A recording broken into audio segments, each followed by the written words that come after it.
years after winning the Super Bowl. Yeah, that's interesting. Troy Aikman said he spoke with Pederson after he was let go and believed the decision came down to a difference of opinion in quarterbacks.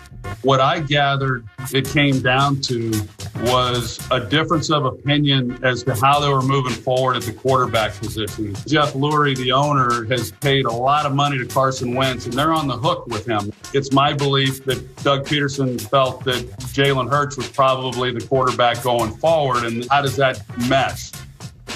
It doesn't, and the owner's going to win in that spot. Yeah. No, I mean, listen, Troy would know Jalen Hurts is interesting. He's an interesting prospect. I said when he got drafted, I'm like, I don't know. Jalen Hurts, a second rounder. Years ago, I used to be kind of a cynic on draft picks with quarterbacks. I'm like, if you want to be right, just say it won't work. Right. But I'm to the point now where almost all of them work to some degree. Trubisky has a winning record in the NFL, and I was like totally out. And he hasn't. It's in a division with Aaron Rodgers. Well, the NFL's done a good job of adapting to the idea that every quarterback doesn't have to be the same and the same height and the same build and the same arm strength and the same style. And some can be mobile and some can be kind of mobile and more of a pocket passer. And you create the system around the quarterback that you have in order to make them successful. The NFL has been flexible with that. They've also adopted a lot of college schemes. Yeah. So it's easier for these quarterbacks to go from college to the NFL. And also, let's be serious.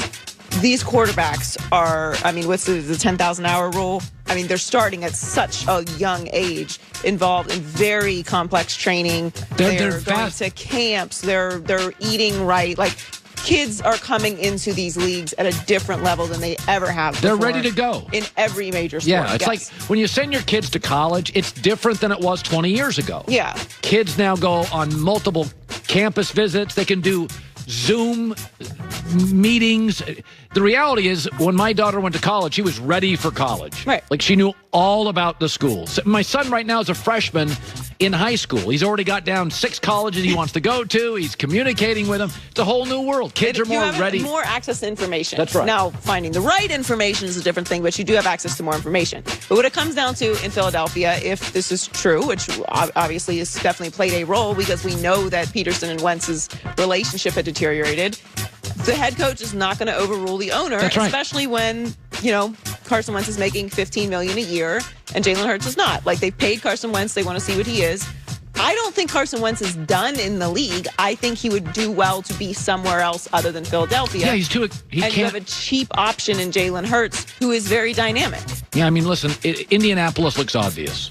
They're not paying a lot of people, and they got to get more athletic at quarterback. And he's worked with Frank Reich. Like, that seems like, and Wentz feels more Midwest to me than big city Philadelphia. He really does. It's a tough place to play and coach. It is. Like, that's not a knock. It's just the reality. It's not for everybody. The fans have very high standards, and there's not a lot of patience there. They fired 3 coaches with winning records, and 3 years after winning a Super Bowl. It's almost unheard of. Yeah. So Baker Mayfield got the best of Patrick Mahomes in college, but Mahomes was victorious in their one NFL matchup so far. And Mahomes is looking forward to his next opportunity to go head-to-head with Baker. Obviously, it's cool to get to play against him in such a big game in the playoffs and everything like that.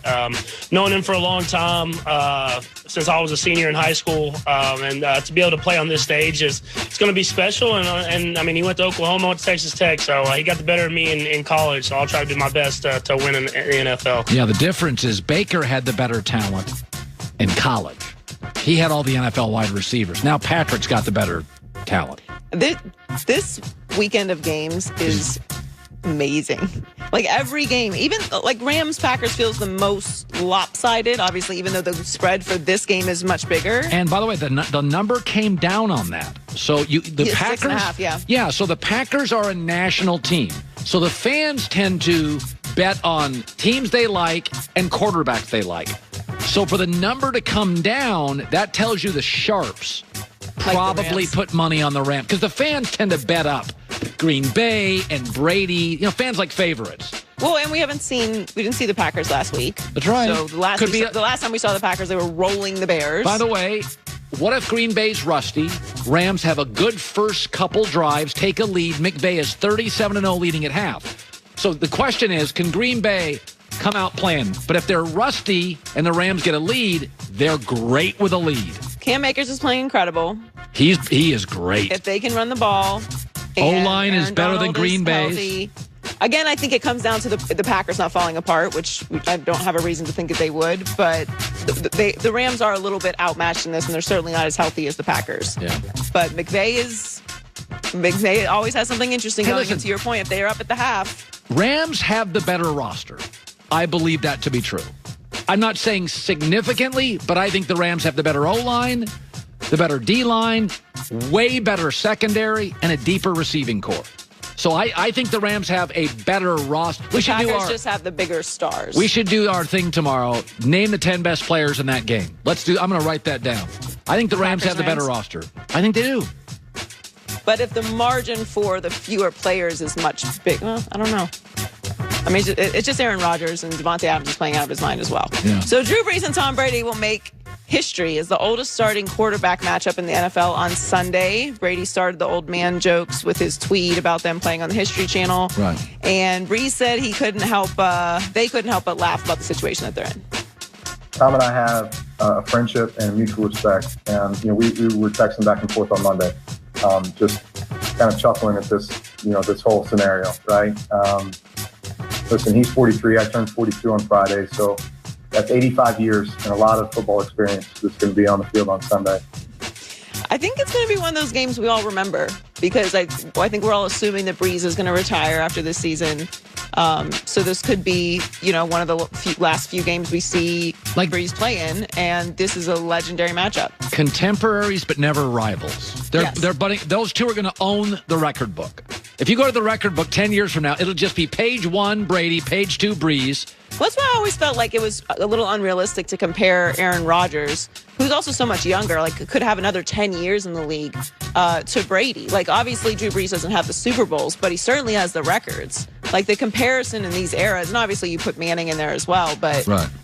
He's kind of overlooked in that conversation, and Brees has had an unbelievable career. He's not as spectacular, obviously, and like I said, doesn't have the Super Bowls, but I'm really looking forward to this matchup. The Saints are favored by 3, according to Fox Bet. I'm not going to ask you which way you're leaning there. I like the Saints. I think they have. Yeah. I think their defense is more consistent. They do have a great defense. They do. Joy with the news. Well, that's the news. And thanks. Chiefs receiver Sammy Watkins was tweeting about how shocked he was with the outcome of the game. And then when someone replied to him saying, looks like we've got some competition next week, Watkins dismissed it, saying, I wouldn't go that far. I wouldn't do that. The top-seeded Chiefs are a heavy favorite going into Sunday's game, but Baker shrugged off Watkins' criticism. I have no problem with it, to be honest with you, because if you don't have confidence, then you're not going to have success. And those guys have been doing it together for a few years now. They have a ton of confidence in each other. And so, it's just, people get mad when you put it out there as, your quote-unquote bulletin board material. But, I don't have a problem with it. It comes with the nature of this game.